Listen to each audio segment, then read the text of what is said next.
नमस्कार, आप देख रहे हैं जनता टीवी और मैं हूं आपके साथ मनीषा सिंह। बात करेंगे पहली खबर की। प्रधानमंत्री नरेंद्र मोदी ने उत्तराखंड के 3 रेलवे स्टेशनों पर अमृत भारत स्टेशन योजना के तहत होने वाले कामों का वर्चुअली शिलान्यास किया और इस योजना के तहत उत्तराखंड के 3 रेलवे स्टेशनों को शामिल किया गया है, जिसमें देहरादून के हरावाला, हरिद्वार का रुड़की और नैनीताल का लाल कुआं स्टेशन शामिल है।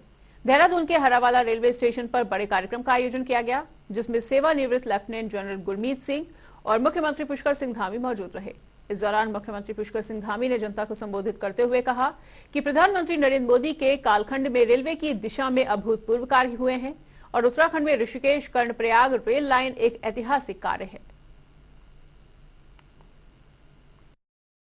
ये आंकड़े कह रहे हैं कि 2014 तक 1350 किलोमीटर रेलवे लाइन का विद्युतीकरण हुआ और 2014 से लेकर अब तक 6565 किलोमीटर तक ये पहुंच गया है। आप दोनों में अगर फर्क करेंगे तो एक लंबा दोनों के बीच में अंतर। मैं धन्यवाद देना चाहता हूं आदरणीय प्रधानमंत्री जी का, जिनकी दूरदर्शिता और विजन के कारण ही आज ऋषिकेश कर्णप्रयाग रेल लाइन का लगभग 41% कार्य पूरा हो गया है। भाइयों बहनों, इस कड़ी में आदरणीय प्रधानमंत्री जी द्वारा अमृत स्टेशन योजना प्रारंभ की गई है। रेलवे स्टेशनों की पुनर्विकास की ये योजना नए और बदलते हुए भारत का प्रतिबिंब है। आज आदरणीय प्रधानमंत्री जी द्वारा किए गए 508 रेलवे स्टेशनों के पुनर्विकास शिलान्यास ने एक और नया कीर्तिमान बनाया है। और विपक्ष में रहने वाले लोगों ने, अगर हम पूर्व का इतिहास खंगा लेंगे तो रेलवे को हमेशा मूल भाव के लिए इस्तेमाल किया है। हमने पूर्व में देखा है कैसे रेलवे के जरिए सरकार के सहयोगियों को शांत किया जाता था।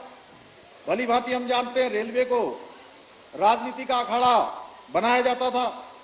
इन कुचक्रों ने रेलवे को जो विकास की ओर ले जाना था उसको लगातार प्रभावित करने का काम किया और देश की लाइफलाइन कहने जाने वाली ये रेल व्यवस्था को राम भरोसे छोड़ने का काम भी इन विपक्ष की सरकारों ने किया है।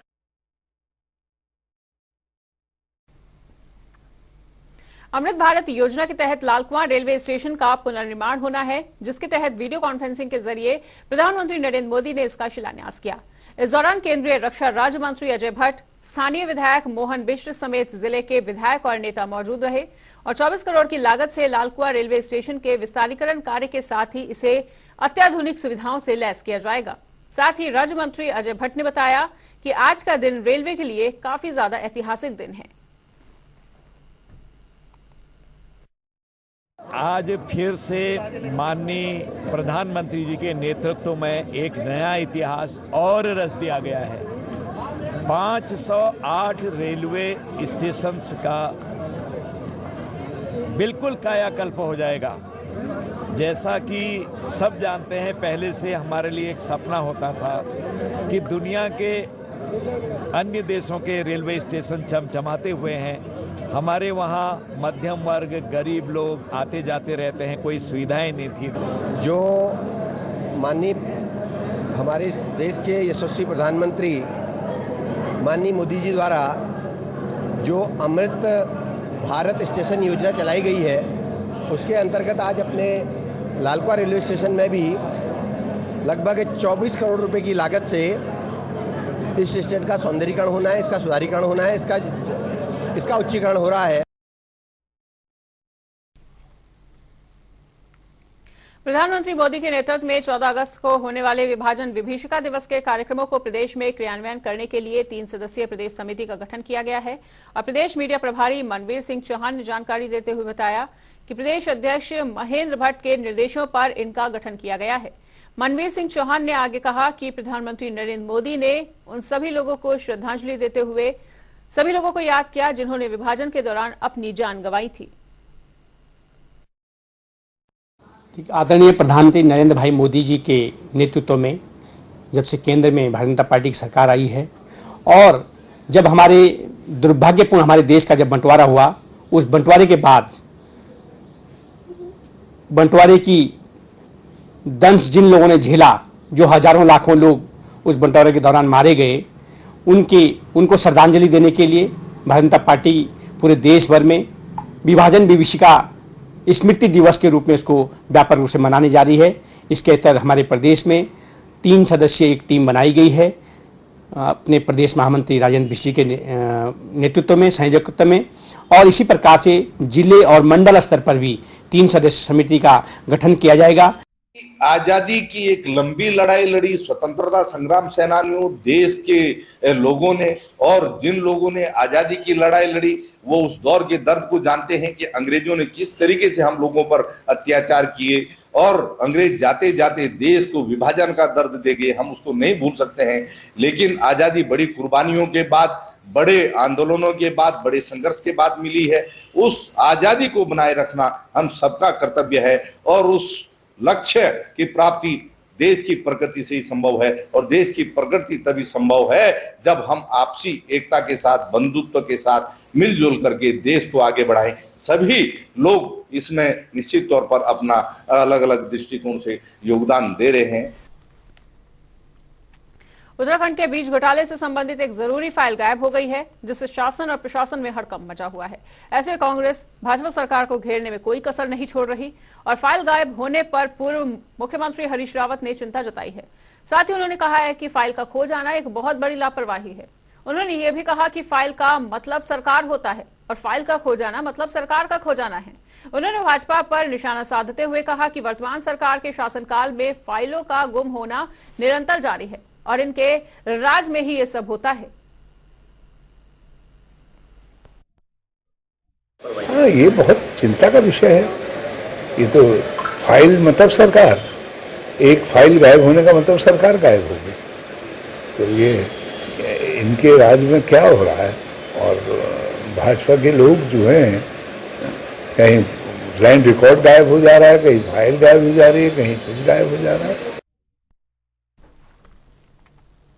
उधर कांग्रेस प्रदेश अध्यक्ष करण महारा और युवा नेता मनीष खंडूरी की ओर से अंकिता भंडारी हत्याकांड गढ़वाल के नेताओं के ऊपर दिए गए बयान को लेकर अब हरिद्वार से लोकसभा सांसद पूर्व मुख्यमंत्री डॉक्टर रमेश पोखरियाल निशंक ने जुबानी हमला बोला है, और डॉक्टर निशंक ने कहा कि कांग्रेस के नेताओं को कम से कम अपनी भाषा का संयम बरतना चाहिए और इस तरीके से नहीं बोलने चाहिए। डॉक्टर निशंक ने कहा कि इसका खामियाजा कांग्रेस को आने वाले चुनाव में उठाना पड़ेगा, और अब अगर वो जनता के बीच जाएंगे तो गढ़वाल की जनता उनसे पूछेगी जरूर कि कांग्रेस के मन में गढ़वाल के नेताओं को लेकर आखिर इतनी नफरत भरी क्यों है। देखिए, कांग्रेस को मेरा बहुत विनम्र अनुरोध है, कांग्रेसी ने उन सभी नेताओं से, हम लोग भी 40 वर्ष से हमारा सार्वजनिक जीवन रहा है, हमने व्यक्तिगत कभी किसी पर आक्षेप नहीं लगाया। ये व्यक्तिगत चरित्र हनन की राजनीति और घटिया किस्म की और केवल लोकप्रियता प्राप्त करने वाली, इसके कारण आज राजनीति का स्तर गिरा है। जब चाहे कुछ भी बोल दो और उसके बाद पलट जाओ, जब चाहे तब जो है कसम खा दो और उसके बाद जो है बोल दो कि ये तो ऐसा थोड़ी चलता है। राजनीति में विश्वसनीयता होनी चाहिए। 2024 के लोकसभा चुनाव को देखते हुए भाजपा ने अपनी रणनीति को बनाना शुरू कर दिया है, और लोकसभा चुनाव में भाजपा इस बार हैट्रिक लगाकर इतिहास रचने का दावा कर रही है। ऐसे में हमारे संवाददाता यशराज आनंद ने हरिद्वार के सांसद डॉक्टर रमेश पोखरियाल निशंक से खास बातचीत की, जिसमें निशंक ने बताया कि कांग्रेस को इस बार फिर 5 लोकसभा सीट पर पटकनी दी जाएगी। आगे उन्होंने क्या कुछ कहा, सुनिए। आज हमारे साथ हैं उत्तराखंड के पूर्व मुख्यमंत्री और हरिद्वार से सांसद रमेश पोखरियाल निशंक। सर, सबसे पहले मेरा प्रश्न आपसे है कि मेरा माटी मेरा देश एक कार्यक्रम चलाया जा रहा है, जिसमें देशभक्ति से लोग ओतप्रोत अपने आप को उसमें महसूस करेंगे। वहीं कांग्रेस का कहना है कि सिर्फ देशभक्ति का काम सिर्फ एक नाम दिया जा रहा है, जबकि अग्निवीर जैसी योजना को बना करके जरूर भाजपा ने कहीं ना कहीं देशभक्ति से अपने आप को हटा दिया है। उनकी सोच ही ऐसी है। जिस अग्निवीर के बारे में वो चर्चा कर रहे हैं, यदि किसी युवा में देशभक्ति का जज्बा पैदा होगा तो वो जिस क्षेत्र में भी जाएगा उस क्षेत्र में मैदान को मारेगा। अब उनकी सोच ही इतनी है, उनको समझ में ही नहीं आ रहा है ये अग्निवीर है क्या योजना। अग्निवीर जो योजना है उसको थोड़ा सा समझ लेते, समझ होती तो, क्योंकि जिस पर जितनी समझ होगी वही तो बोलेगा। अब ये अमृत योजना के बारे में ये कहते देशभक्त, आप कह रहे हैं कि अपना देश अपनी माटी, देशभक्ति का जज्बा तो पैदा तब होना है। ये कांग्रेस ने देश के आजादी के बाद, वो कांग्रेस और थी जिसने देश के लिए कुर्बानी दी, ये देश की आजादी के बाद ये कांग्रेस जिसने सत्ता पर बैठ करके उस देशभक्ति का कत्ल कर दिया, खत्म कर दिया, वो कांग्रेस कुछ और है, इसीलिए तो निपट गई देश से कांग्रेस। उनको समझ में ही नहीं आता है देशभक्ति क्या है। आप जरा देखिए ना पिछले 60 वर्ष का इतिहास, कहां पर ला करके चौराहे पर छोड़ दिया था कांग्रेस ने देश को। इसलिए उनको समझ में नहीं आते मेरा देश मेरी माटी। ये जो 15 अगस्त का दिन है ये पूरे देश के लिए, बच्चे बच्चे के लिए स्वाभिमान, सम्मान और देश की आत्मा से जुड़ा विषय है। देशभक्त बच्चा बच्चा भी इस योजना से अपने को जोड़ेगा। जैसे तिरंगा की यात्रा की थी, ऐसे अपना देश, अपनी माटी 15 अगस्त को पूरे देश के अंदर एक नया उत्साह और उमंग आएगा। तब कांग्रेस को समझ में आएगी देशभक्ति क्या होती है। सर, अभी जो उत्तराखंड को 951 करोड़ रुपए मिला है, इस पर कांग्रेस का कहना है कि ये 951 करोड़ सिर्फ एक छलावा है, क्योंकि 951 करोड़ के रूप में एक ऋण दिया गया है उत्तराखंड को। तो यदि केंद्र सरकार को उत्तराखंड से इतना ही प्यार है तो वो ऋण ना दे करके इसको 951 करोड़ रुपए एक सौगात के रूप में देती। ये वो कांग्रेस बोलती है जिसने कहा था कि उत्तराखंड का निर्माण हमारी लाश पर बनेगा। इनको तो कोई नैतिक अधिकार ही नहीं उत्तराखंड पे बोलने का। दूसरे में इनको मालूम होना चाहिए, क्योंकि वही मैंने कहा ना, जब समझ ना हो तो जरा पढ़ लो भाई, क्या दिक्कत है। उनको मालूम नहीं है कि ये जो पैसा हमको मिल रहा है ये विशेष राज्य का दर्जा प्राप्त है उत्तराखंड, जिसमें 9:10 का रेशो होता है। 90% भारत सरकार का अनुदान होता है, 10% केवल प्रदेश को अपना लगाना होता है। उनको पता ही नहीं है। तो जिनको पता ही नहीं उसके बारे में मैं क्या कह सकता हूँ। लेकिन मैं भारत सरकार का धन्यवाद देना चाहता हूँ कि वो उत्तराखंड के लिए कोई कोर कसर नहीं छोड़ रही है। और हमारे प्रदेश के मुख्यमंत्री भी रात दिन खप रहे हैं और भारत सरकार से पैसा ला रहे हैं ताकि इस राज्य को प्रगतिशील राज्य, विकसित राज्य की श्रेणी में एक मॉडल स्टेट हम बना सकें। उस दिशा में मेरा काम चल रहा है। राहुल गांधी पर जो सुप्रीम कोर्ट ने स्टे ऑर्डर लगाया है, इसके बाद लगातार कांग्रेस कह रही है कि उनका बब्बर सरे अब संसद में दहाड़ेगा, एक तूफान आ गया है। तो इसको आप किस रूप में देखते हैं? क्या राहुल शेर को आप बब्बर शेर के रूप में मानते हैं या तूफान के रूप में आप संसद में देखते हैं? आपने नहीं देखा बब्बर शेर को? सभी ने तो देखा है, और तूफान को भी देखा और आंधी को भी देखा है। जब उन्होंने कहा मैं बोलूंगा तो ये हो जाएगा, और खोदा पहाड़ निकली चुईया। ऐसी बात क्यों कहते हैं जिसमें दम ना हो? अरे उतनी ही बोलना चाहिए जितना जितना। ऐसा है, हमारी पुरानी कहावत है लोगों की, पुराने बुजुर्गों की, उतने ही लंबे पाँव करो जितनी लंबी चादर हो। यदि चादर छोटी हो और पाँव ना हो तो नग्नता दिखाई देगी। तो मेरा सुझाव है उनको उतनी ही बातें करें वो। तो हमारे साथ थे हरिद्वार के सांसद रमेश पोखरियाल निशंक। इन्होंने बेबाकी से बताया कि हरिद्वार से यही विजय घोषित करेंगे, यही विजय हासिल करेंगे, क्योंकि इनके अगेंस्ट कोई भी खड़ा नहीं हो सकता। और जहां बात रही हरीश रावत की, तो वो बिल्कुल इनके समकक्ष नहीं है। कैमरा पर्सन रोहित के साथ मैं यशराज आनंद, जनता टीवी, देहरादून।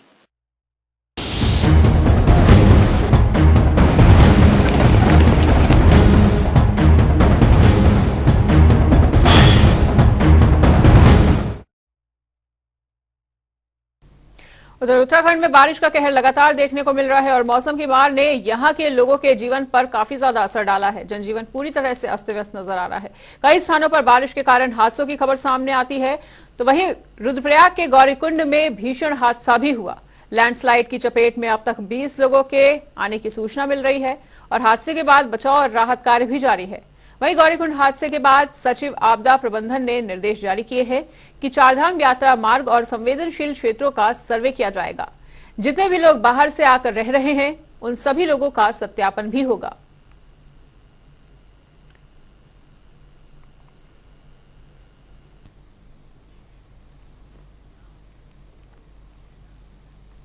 भारी बारिश के कारण उत्तराखंड के देहरादून के भोपाल पानी ग्रांट में गंभीर जलभराव की स्थिति हो गई है। वहीं एसडीआरएफ की टीम ने प्रभावित इलाकों में बचाव और राहत कार्य अभियान चलाया।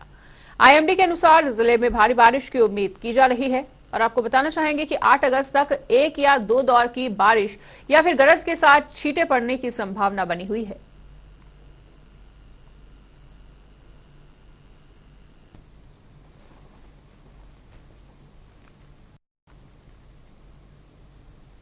प्रदेश भर में आजादी के अमृत महोत्सव की तैयारियां की जा रही हैं और इसी कड़ी में देहरादून में स्थानीय कार्यक्रमों और स्थानीय वीरों के आंगन से मिट्टी को दिल्ली के कर्तव्य पथ तक पहुंचाने को लेकर कैबिनेट मंत्री धन सिंह रावत ने अधिकारियों के साथ बैठक की। अभियान को सफल बनाने के लिए कैबिनेट मंत्री ने अधिकारियों को जरूरी निर्देश दिए हैं और साथ ही उन्होंने बताया है कि इस अभियान के तहत स्थानीय वीरों के आवासों पर उनके नाम की हिंदी भाषा में सुलभ पट्टिकाएं भी लगाई जाएंगी। आज़ादी का जो अमृत महोत्सव का कार्यक्रम पूरे देश में मनाया जा रहा है और इस कार्यक्रम के तहत भारत सरकार और राज्य सरकार ने एक बड़ा अभिनव कार्यक्रम पूरे राज्य के लिए और पूरे देश के लिए माननीय प्रधानमंत्री ने दिया है, जिसका नाम मेरी माटी मेरा देश अभियान है। और ये अभियान जो है हमारा 9 अगस्त से और 15 अगस्त तक चलने वाला है। इसमें जो हमारे पौड़ी जिले के 1174 ग्राम पंचायतें हैं और जितने हमारे नगर निगम है, नगर पालिका है, नगर पंचायतें हैं, यहाँ हर जगह कार्यक्रम होंगे। प्रत्येक शहीद के घर से जो है मिट्टी लाई जाएगी और ब्लॉक में इकट्ठा करने के बाद फिर ये जिले में आएगी और 15 ब्लॉकों से एक एक प्रतिनिधि वो दिल्ली कर्तव्य पथ पे इसको ले जाएंगे। 2024 लोकसभा चुनाव की तैयारियां जोरों शोरों से चल रही हैं और ऐसे में हल्द्वानी विधायक सुमित त्रिदेश ने कहा है कि लोकसभा चुनाव से ठीक पहले लोगों के बीच नफरत की आग फैलाकर तुष्टीकरण की राजनीति करना भाजपा का एजेंडा है। इसलिए जगह जगह आंतरिक झगड़े करवाकर गृहयुद्ध जैसे हालात पैदा किए जा रहे हैं। और उन्होंने आगे कहा कि राहुल गांधी ही हैं जिन्होंने आपसी भाईचारे और शांति का पैगाम देने का काम किया है, इसलिए पूरी भाजपा उन्हें षड्यंत्र का शिकार बनाने के लिए जुटी हुई है। हिंसा तो भारतीय जनता पार्टी के डीएनए में, हिंसा फैलाना, आपसी भाईचारे को समाप्त करना, इस देश की एकाग्रता को समाप्त करना, इनका लक्ष्य लगता है मुझे। और देश में गृह युद्ध जैसे हालात हो जाएं, ऐसा मेरे को लगता है भारतीय जनता पार्टी की नीति रीति है। तो अपने चुनाव जीतने के चक्कर में और ये नफरत फैलाने के चक्कर में आग इन्होंने जो लगाई है उसको बुझाना ये नहीं जानते। हाँ, अवश्य ये जो नफरत की दुकान है, इसमें जो नफरत का बाजार है, इसमें मोहब्बत की दुकान अवश्य राहुल गांधी जी ने खोली है और हम सब उनके साथ हैं। और अब रुक करते हैं 2 मिनट में 10 बड़ी खबरों का। रामनगर में नाले में पलटी बस, बासौट से रामनगर आ रही थी बस, वहीं जानमाल के नुकसान की नहीं मिली है फिलहाल कोई सूचना। बाजपुर में शिक्षक ने स्कूल की बच्चियों के साथ अश्लील हरकत करने का किया प्रयास, वहीं ग्रामीणों ने शिक्षक की जमकर धुनाई। सूचना पर पहुंची पुलिस ने शिक्षक को लिया हिरासत में। देहरादून में भोपाल पानी में अतिवृष्टि से हुआ जलभराव, वहीं अत्यधिक वर्षा से 2 मकानों में ज्यादा पानी भरा हुआ है। एसडीआरएफ ने चलाया राहत और बचाव अभियान। हरिद्वार में विज्ञान बाट और माप विभाग के कर्मचारियों का शराब पीते वीडियो हुआ वायरल, इस पर विभागीय कार्रवाई की जाएगी। हरिद्वार में क्षेत्र में जंगली हाथी आने से हड़कंप मच गया, वहीं वीडियो वायरल। बीच सड़क पर हाथी को देखकर लोगों के होश उड़ गए। रामनगर में आस्थान कंपनी के बाहर गुस्साई महिलाओं ने किया जोरदार प्रदर्शन, वहीं जलभराव को लेकर अपना आक्रोश व्यक्त किया। हरिद्वार में गंगा का जलस्तर चेतावनी रेखा के पार, वहीं लगातार बारिश के चलते गंगा का जलस्तर बढ़ा।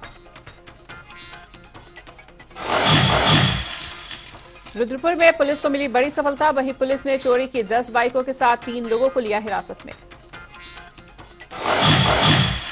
देहरादून के भोपाल पानी ग्रांट में जलभराव, वहीं एसडीआरएफ की टीम मौके पर पहुंची, बचाव और राहत अभियान चलाया गया। 8 अगस्त तक भारी बारिश की संभावना।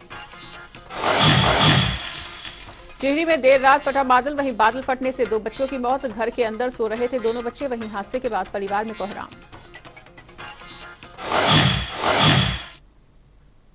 और फिलहाल इस वक्त के बुलेटिन में इतना ही। खबरों का सिलसिला लगातार जारी है, देखते रहिए जनता टीवी।